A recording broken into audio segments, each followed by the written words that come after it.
do I start? Right. I start with the one thing, which is I want to reassure all of you, because I could imagine that you are so stressed and so worried and so overwhelmed, some of you, by these changes. Is that true? Yes. Okay. Calm down.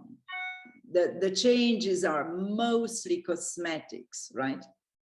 Because makeup, not surgery, makeup. You got that. So don't worry. It's not that big. It's not that fundamental as they present it. So, and I absolutely want you to start with that, because if not, right, you enter this whatever new phase of EPSO exam with such an amount of stress that will paralyze you from doing it. You follow me, right? So don't get that perception, because it's not true. I was going through it, you know, in a very systematic manner, as you could imagine, to understand what is there. And I don't see that big fuss and that big change. So, and obviously I will go through it with you so that you can understand, or you could feel what I was saying. Hey, Savas, hi. Hi, good morning. Morning. Good. So I was saying like this. Number one, that yes, there are changes, but these changes are not that far away from what you have done until now, if you have done it, and even less if you have done it with me. So then you will see how you will, how to say that, you will discover that in fact, you know, you have done it. You kind of follow my masterclass on that. Or you have done, like others, individual sessions. So you just recycle a lot of knowledge that you have already. Makes sense? So it's very important for you to kind of frame in this way the new whatever instructions, right? And obviously, I will go through them one by one so that you see why I'm saying so. So I go to the competition phase, right? And what, according to what we know for the moment, right? So the first thing is application. Okay, so application, as you know, we have done CV, and it might be that they keep the motivation questions of the EPSO.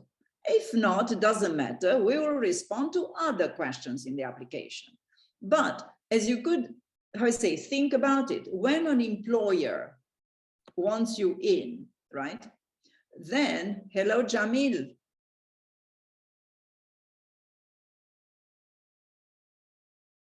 So, Victoria, well, there are some others I don't know, but some others I reckon. Okay, so what I was saying is that the application, certainly a CV, and then it might be, you know, the how to say, the normal question, why do you apply, why you are good, what is your contribution?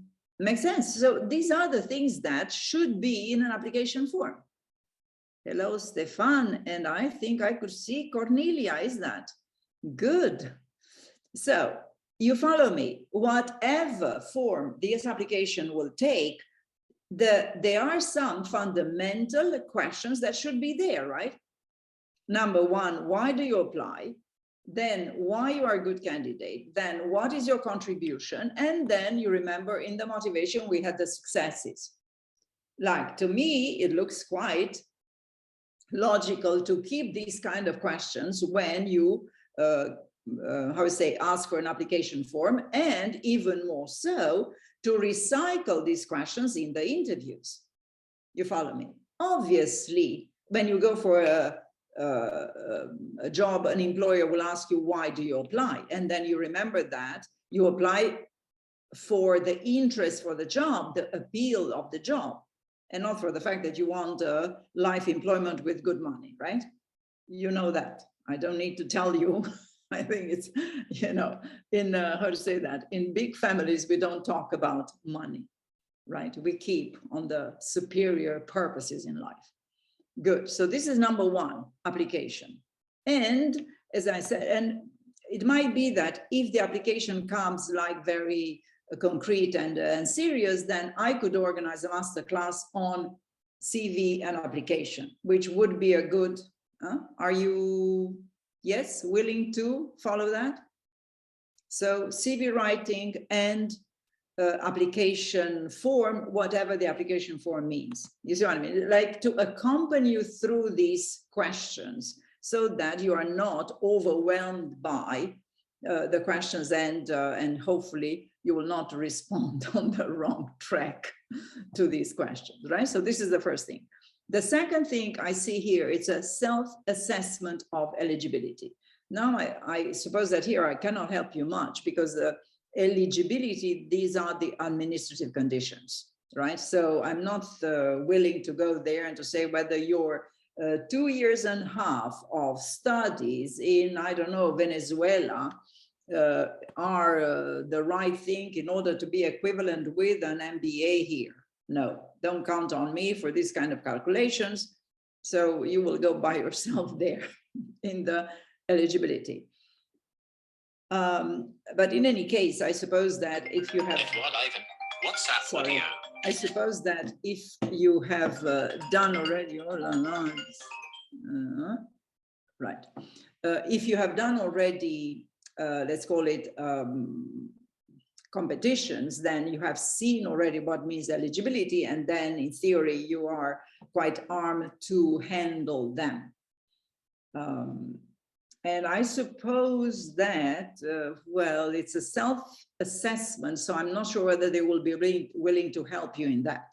But anyway, you could always try to write to EPSO to say, to ask for, I say, some kind of help or some kind of clarification. So I would say that in this first point, I would certainly be able to accompany you in the writing of the CV and in the writing of whatever application forms, application documents they will ask you to. By the way, I'm doing for my clients, you see what I mean, for the 80-16 level, 14-16 level, they have different application forms.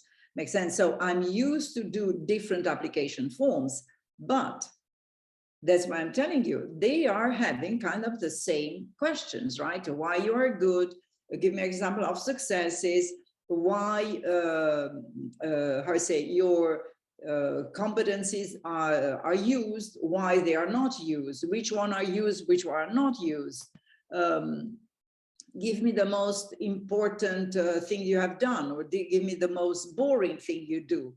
You see, so in any case, these kind of questions, they exist already in the applications of senior managers, right? So I'm working with them in the 80-14, I don't think 12, but 14-16, they have these kind of questions. So if ever EPSO will change the style of the application, then, okay, they will go towards these type of questions.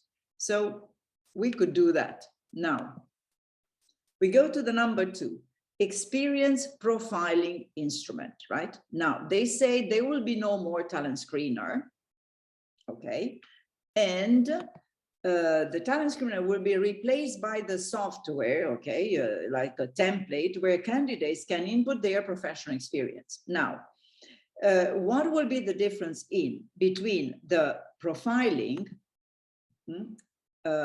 the experience profiling and the talent screener? The difference, let me start with the talent screener. The talent screener had, as you remember, around 10 questions, very precise questions, aiming at very precise duties, right? So a talent screener will ask, do you have experience in drafting legislation? Or do you have experience in implementing EU policies? Or do you have experience in interinstitutional negotiations? Makes sense? So a talent screener had precise questions in order to direct you to the type of duties, tasks that they want you to have. You follow me, right? Am I clear? Yes, yes. Okay, now, what is the difference with the experience profiling? In the experience profiling, you will not have indications. You have to say what you have done. Makes sense? You have to input into this template your professional experience. Now, the point is how to say, why is this more difficult? Because they don't give you indications. You see, they don't give you focus. They let you without orientation, and then you do, you put your experience according to your best judgment. And I would say that here I could help you again, because the experience profiling will be phrasing the best you can with the right words, with the right phrasing your experience, so hopefully then it's convincing to them, right? So even though they say we don't have a talent screener anymore and blah blah, still, let me mute because I have some noise behind, right? So even if there is not a talent screener, the experience profiling is very close to it, even though to my mind will be more difficult.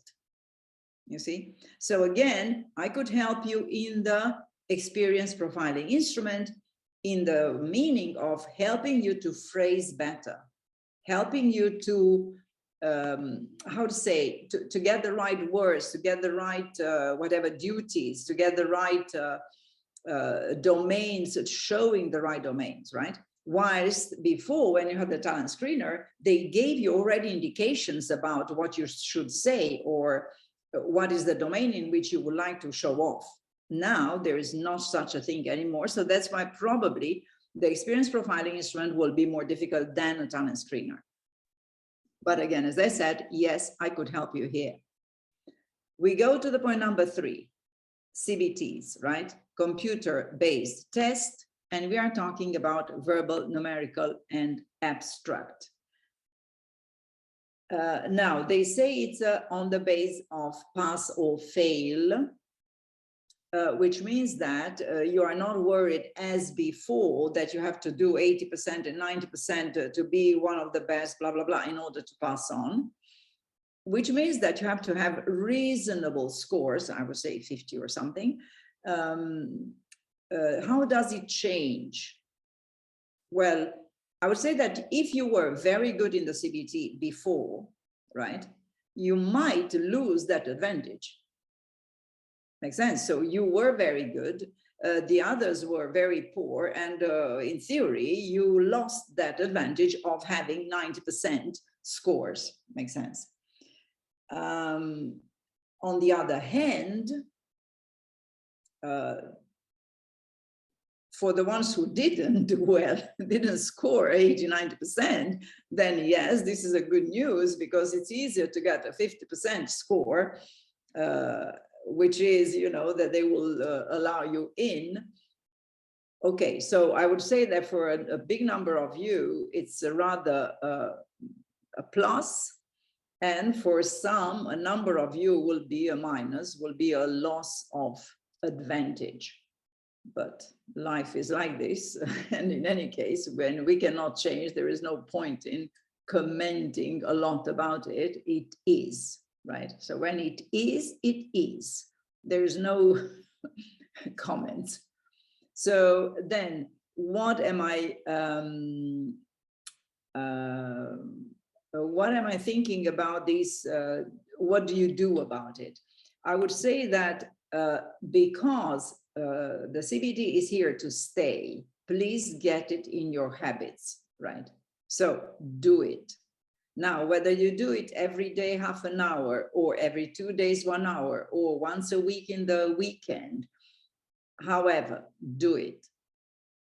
Because it's like my piano, I'm telling you, right? If I don't practice 2 days, in 2 days' time, I don't remember these notes. So thank God I'm not a concert pianist, because I will have a problem with my memorizing the songs. But anyway, so what I'm saying is do the continuous practice on the CBT, because you have nevertheless to keep that kind of active in your brain, right? So however you will, you see what I mean? It's half an hour in the morning before going to work, or before going to lunch, or before going home, or however you conceive it, but put it in a systematic manner somewhere in your agenda, at least until you pass this. But Not only because it might be that you pass the first exam, but then you would like to come back to me, like a lot of my clients, in order to get to the higher level. And then again, you will have a CBT. So keep it there, right? Kind of continuous basis to be sure that, and not only that, don't forget that CBT is intellectual flexibility, it's mind training.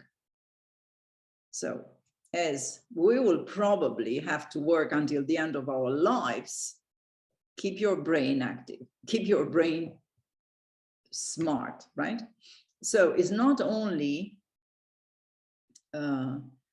so it's, what is that? Mel, what is the question? So it's verbal and verbal, numerical, and abstract.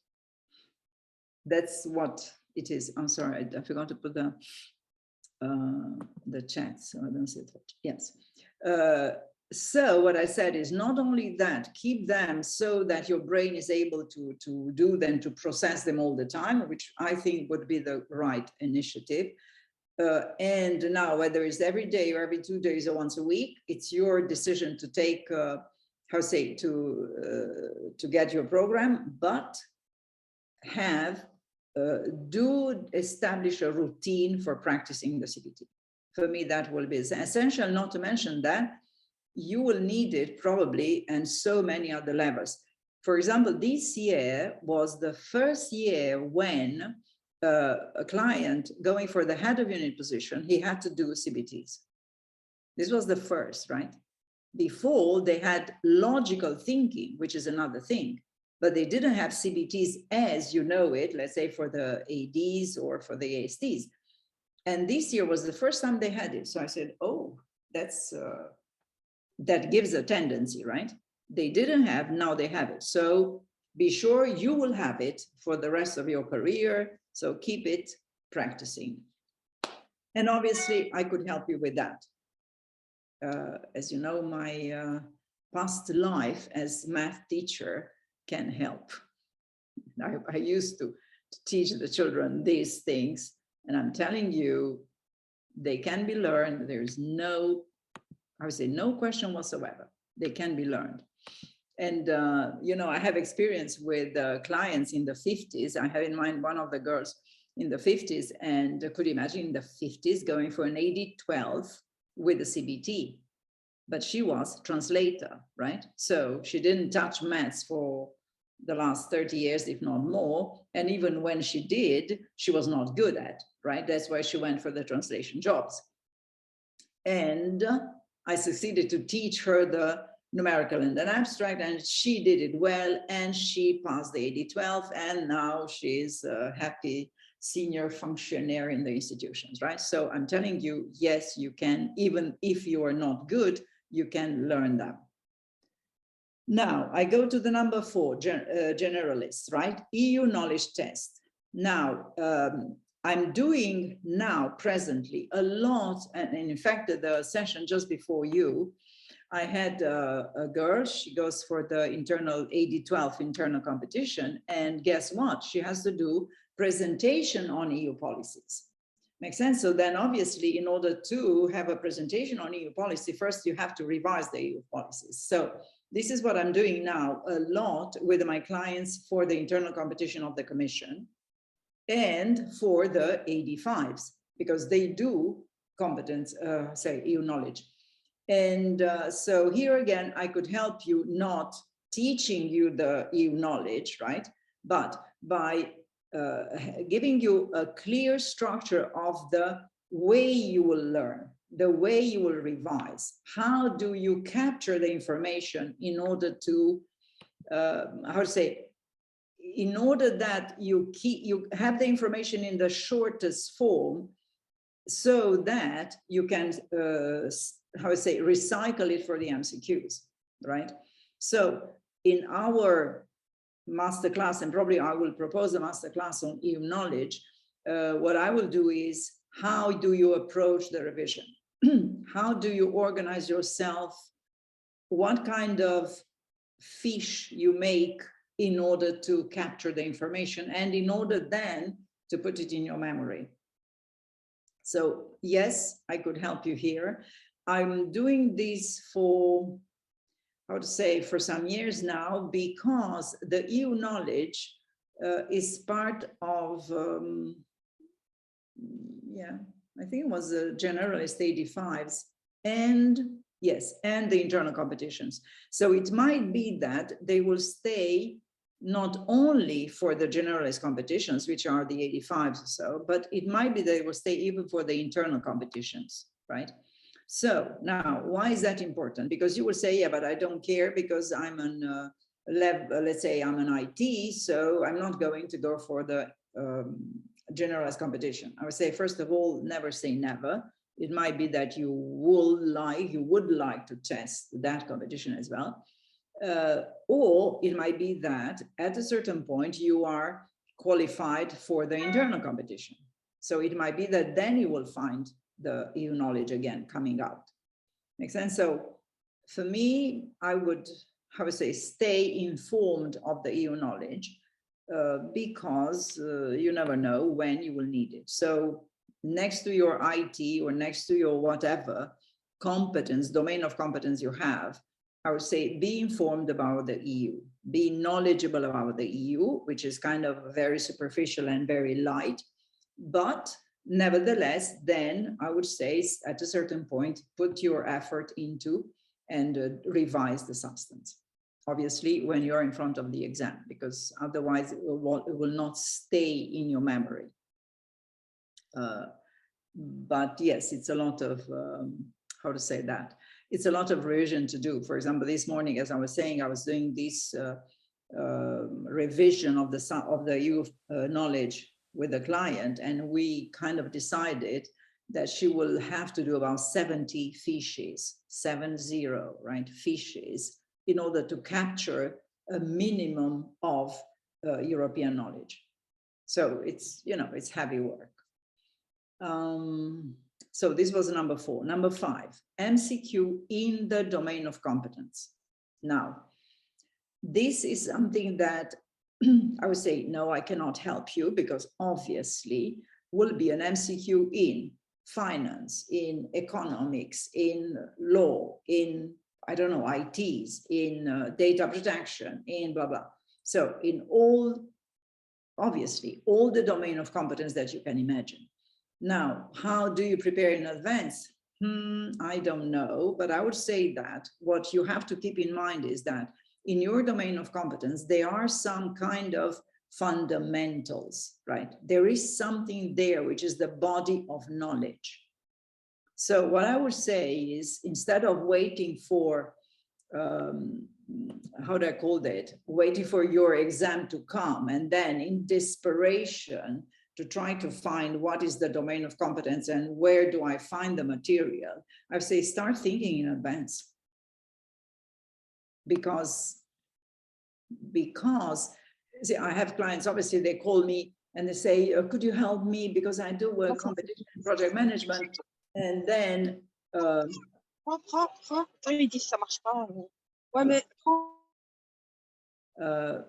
so they said, could you help me in the project management, you know, MCQ? I said, I'm sorry, I have no clue what is the body of knowledge of project management. I suppose there are some books out there, but I know that there is some postgraduate degree in project management and so on and so forth, but this is not my knowledge. So what I'm saying is that instead of waiting for your exam to come and then in desperation to go for looking for these, let's say, called basic knowledge, get it first and how to say, put it on the side at least. You see what I mean? You know that you have it. And then when the time comes, then you go and study it. But that would be for me, kind of have an idea what means the basic knowledge in your domain. Because that basic knowledge will be then tested in the MCQ. And as you say, the candidates with the highest scores will go on. So now we have to be the best. It's not enough that we will tick boxes on the MCQ. and pray to have it right, but we should have, the highest scores in order to move on, which means in theory means that you have the highest knowledge. Anyway, as you know, everything we do is imperfect. We are just human beings, but you try to get the best knowledge and hopefully to get the highest score. So I would say that I skip these specialist because I cannot help you unless telling you get your basic knowledge, get your manuals, get your qualification, for example. It might be that you find a certification, qualification process that will give you that knowledge. That would be good, right? Now, I go to the point number 6, written test. Now, again, only those with the highest scores will have these evaluated. So the highest scores probably in the MCQ or so. In any case, what is important for us is that there is a written test. Thank God we know it. We have done that, right? If not, let me tell you that I will start next month on March again with a written test. Right, so every month I have all the tests of, let's say, useful for EPSO on the basis of a masterclass. So probably, let me see, I don't know my agenda by heart as you could imagine, but I would say that Monday, the 6th of March, probably I will have a case study / written test masterclass. So you already could start there. Now, what is the difference between the written test and case study? And this is a very important point, which is that if you have a generalist competition, right, then you cannot find domain of expertise. There is no domain of expertise, right? They are all generalists, or they are all young, or in any case, they don't have a body of knowledge. Then you, in order to test their written, let's say, communication abilities, you have to propose a case study, which means no domain of competence, no domain of expertise, right? It's a case study, it's a general. So then you read, you understand, you do the briefing based on your brain. Hopefully you eat correctly and you don't spend your nights dancing. So therefore your brain will work well for the exercise. But if you have a specialist competition, a specialist means a body of knowledge, right? So data protection competition, lawyers competition, economists competition, what is now, anyway, security agents competition. If you have a competition with a precise domain of expertise, then they could give written tests in the domain of competence, right? And then, obviously, in that written test, you will have to handle not only the information coming from the file, but hopefully you have the knowledge in the back of your mind that you can appeal to in order to solve the written test. Makes sense? So if it's an IT competition and then you have a written test in the domain of competence, then you have to bring the knowledge in IT. Makes sense? Whilst if, so in that sense, I cannot do it.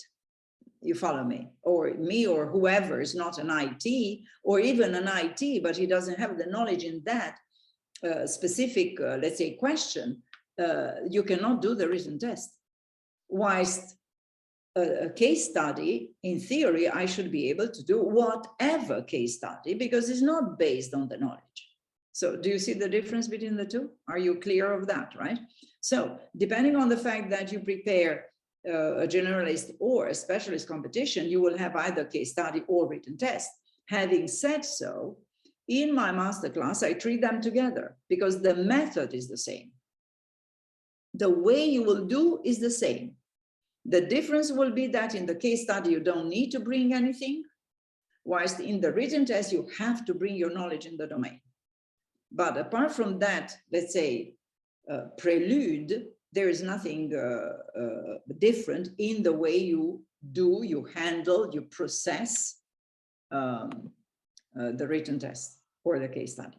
So yes, I could help you in that. And we have a masterclass in every month.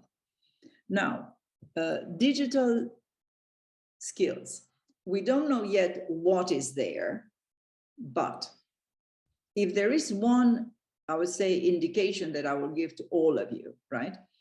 I would say get digital. And I will give you an example, right?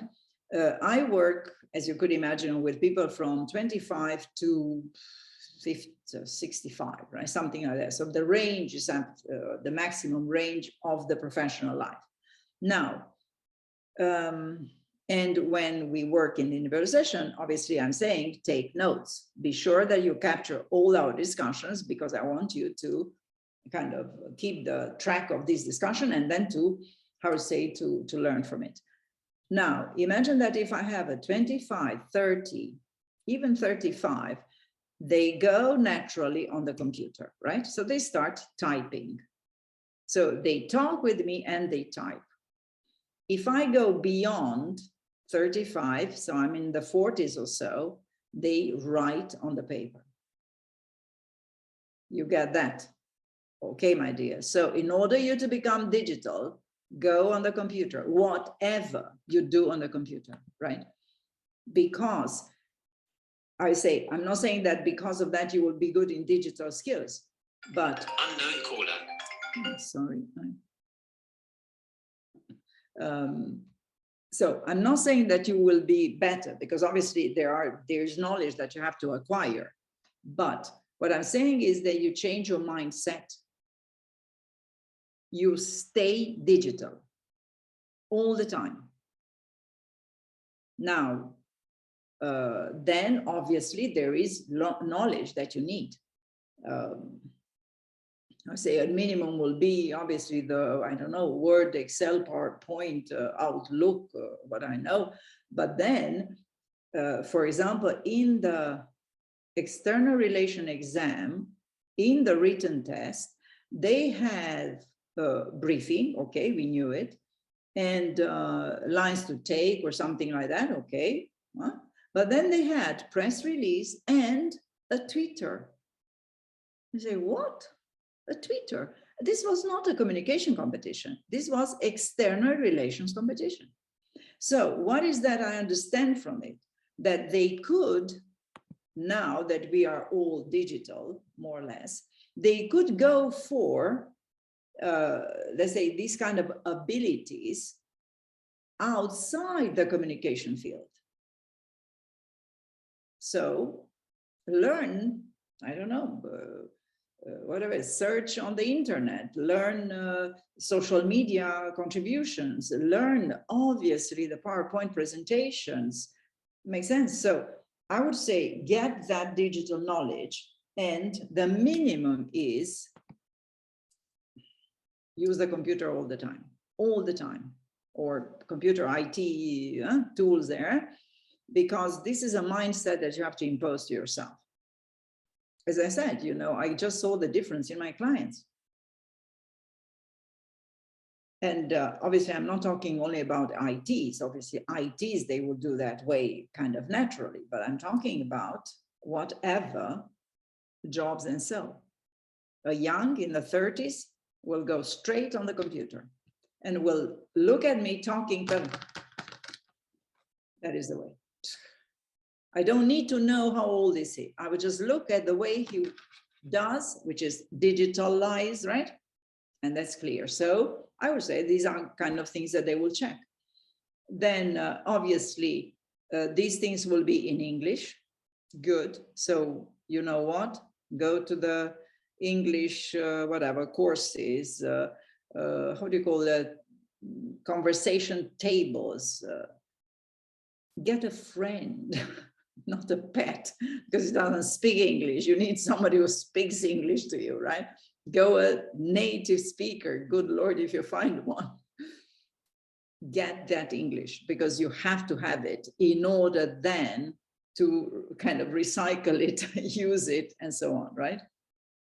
And the English, then get another language. This is not enough, right? Temi, is that? Yeah, I have French and Irish as well. Well, Irish, we don't necessarily count on it, but stay with the French. Good.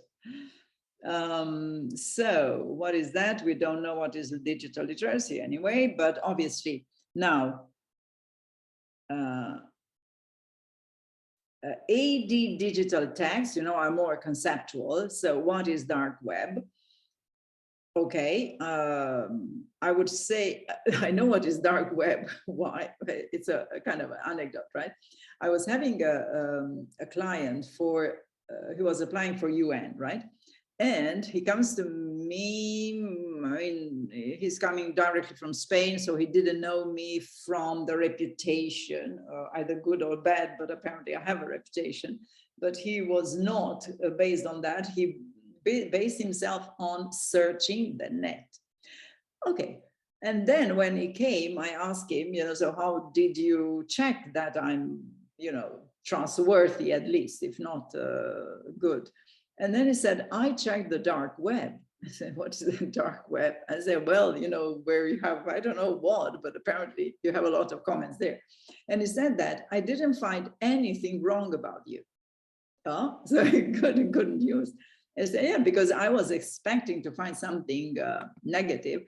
And then the fact that I didn't find anything was to me quite bizarre, right? Because I should have found something. And then, and he said, finally, I didn't find, so I said, okay, I'm coming for the session.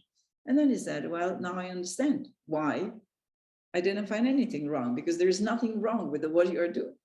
So that was the final, my information about the dark web and let's say the way I understood what's there. But probably when we are talking about AD, digital skills test, blah, blah, probably there are much more of that, right? So that's why I said, go back and learn, go back and kind of improve whatever you can improve.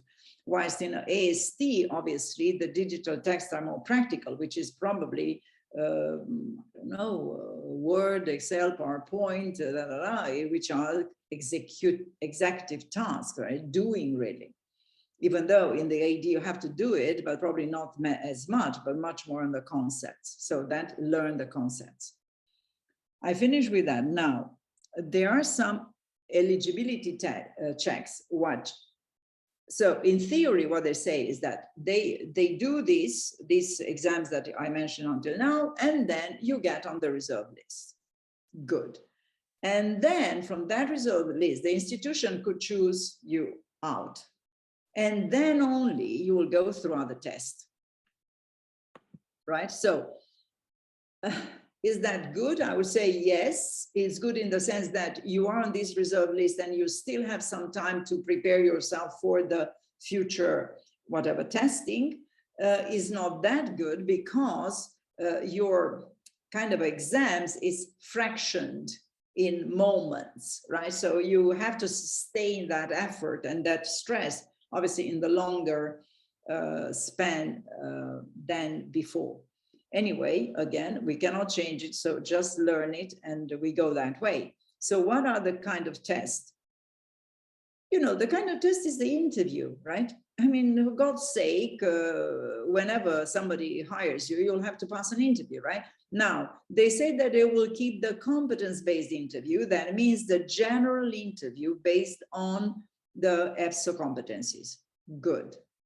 That's one thing. We have done it, and I still have every month a CBI interview, right? So that's general interview on the EPSO competencies.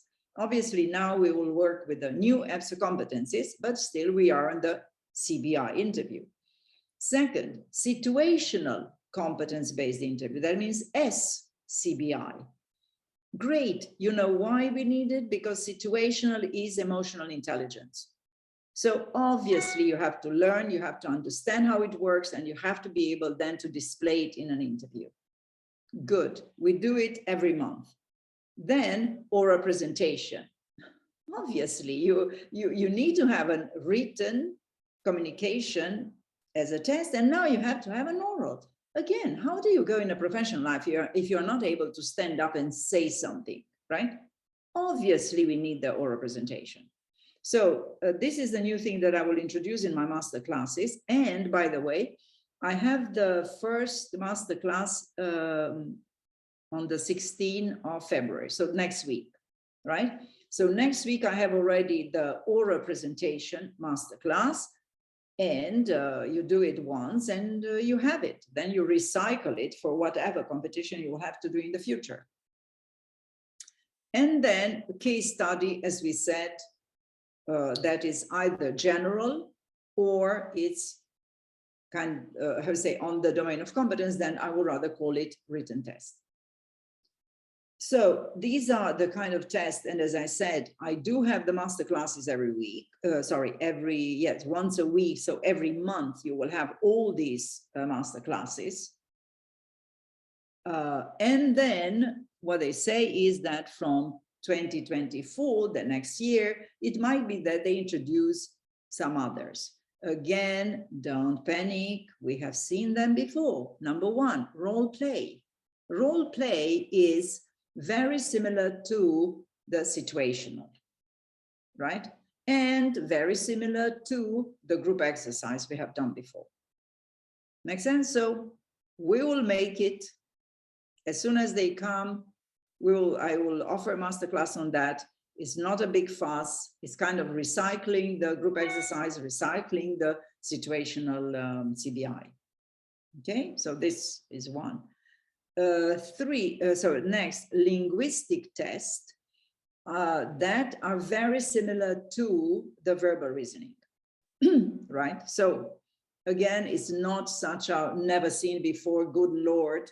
Yeah, they are similar to the verbal reasoning. I have them now with the special, obviously with the linguist, and I suppose that they will stay on the linguistic domains. And the last but not least, personality test. And yeah, I love to do that. So I will give you the masterclass on the personality test. Beautiful. In this way, you see, what's the point? In theory, they say you cannot cheat on the personality test. It's true, you cannot cheat, but you could present yourself under the better light. And this is what we are going to do during the masterclass, to learn how to present yourself under a better light. And so I have to introduce this masterclass because we don't have it.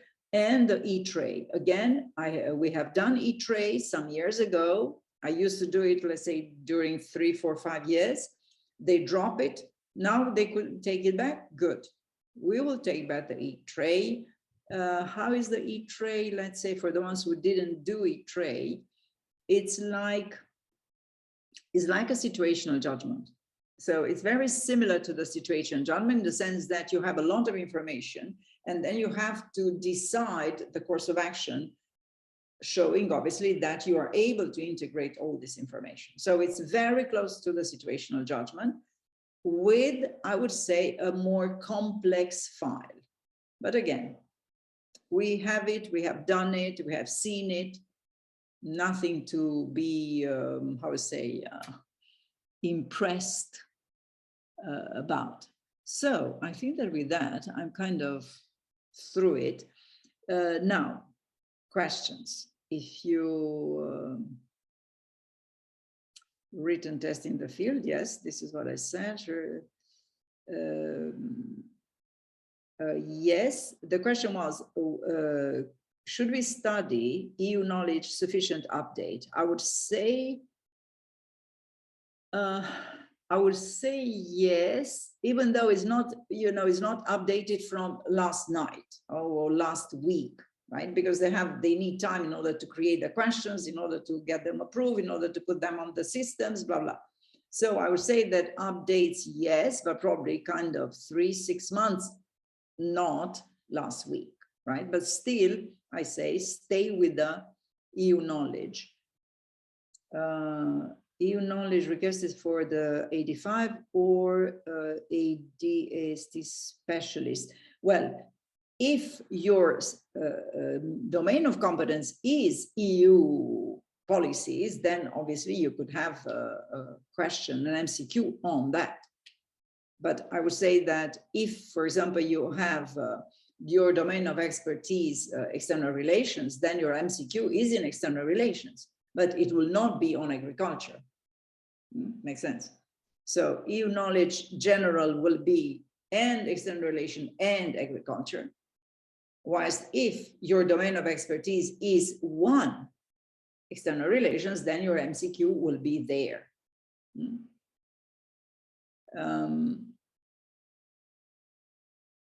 What is that? EU knowledge rank of, I don't know. I don't think so. So the EU knowledge is, it's considered a test in the domain of competence, and therefore it will apply the highest scores. So yes, you have the interest.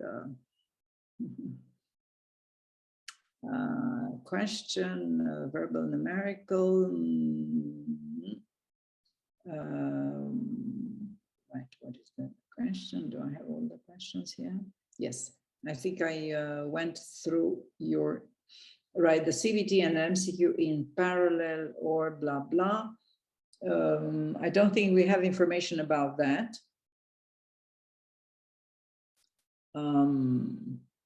But it might be, yes, that you have to do the CBT first. Let me see, I still have a question here. On the master class, right. So on the master class, you find in the beginning of the month, all the master classes on the website. Number one. Number two, if you put your name on the newsletter, then you will receive the newsletter with the master classes of the month. So it's one, normally we send one newsletter per month. The one that gives the, how to say that, the master classes. And then for the individual sessions, you write directly to me because I'm handling the agenda, right? Now, is the EU knowledge based more on EU policy or exact dates? Ha, ha, ha.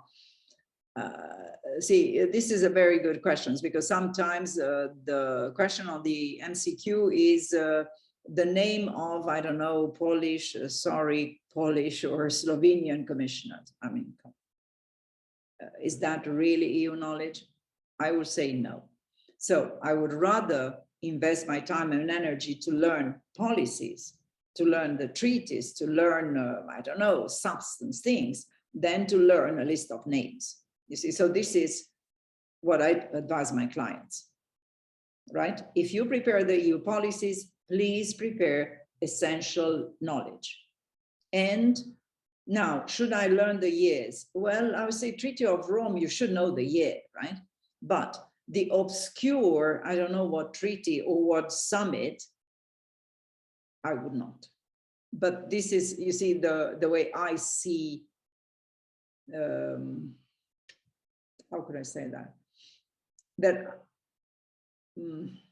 say reasonable to invest my energies, you see, reasonable to invest my my memory, because I cannot put everything in it, right? So I would choose to put essential things that will help me to go forward. So that would be my choice. So I think that I responded all your questions, right? If it's masterclass, please consult and the website and put your name for the newsletter. And I think that we have, we publish once a month in the Facebook as well. So there's the master classes of the month. I will certainly propose now some master classes for the new things, right? Like experience profiling instrument, like the revision of the substance, like, you know, as soon as they announce e-tray and blah, blah. So yes, I will cover that as well. Yes, and put your name on the, I would say, on the list, on the newsletter, because then you will be invited for the monthly free coaching. And then obviously you could ask all the questions, all decent questions you have. Oh, so somebody said that the link to the newsletter subscription is not working. Okay, you know what? Whenever you have problems, write to me, to my email, and then I will put you in copy my IT manager, right?